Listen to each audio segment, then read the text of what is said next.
ফ্রান্সে রক্তের এক নতুন গ্রুপের সন্ধান পেয়েছেন বিজ্ঞানীরা।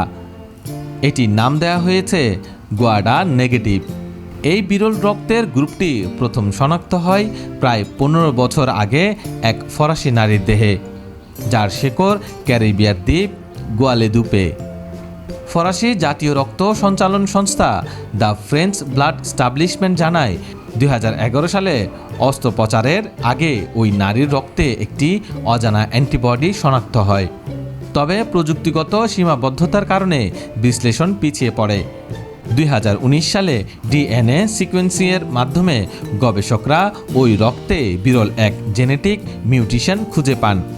এরপর কয়েক বছরের গবেষণার পর 2025 সালে আন্তর্জাতিক সংস্থা international society of blood transfusion এই রক্ত গ্রুপকে স্বীকৃতি দেয়।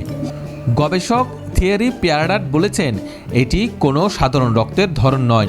নারীটি মা বাবা উভয়ের কাছ থেকেই পরিবর্তিত জিন পেয়েছে বলে ধারণা করা হচ্ছে। সম্ভবত কোনো বিরল রোগের প্রভাবে তার শরীরে অ্যান্টিবডি তৈরি হয়েছে। বিশেষজ্ঞদের মতে মানুষের রক্তের সাধারণ 4টি গ্রুপ, এ, বি, এবি ও এছাড়াও রয়েছে অসংখ্য জটিল উপগ্রুপ। সাম্প্রতিক বছরগুলোতে জেনেটিক সিকোয়েন্স প্রযুক্তির উন্নতির ফলে এইরকম নতুন নতুন রক্তের ধরন শনাক্ত করা সম্ভব হচ্ছে।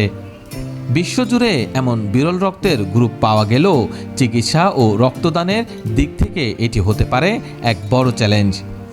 এই গোয়াডা নেগেটিভ রক্তের গ্রুপ কেবল সেই নারীর মধ্যেই পাওয়া গেছে কিনা তা জানতে এখন চলছে আরও গবেষণা। এই আবিষ্কার শুধু চিকিৎসা বিজ্ঞান নয়, রক্তদানের প্রক্রিয়াকেও নতুন করে ভাবতে বাধ্য করছে।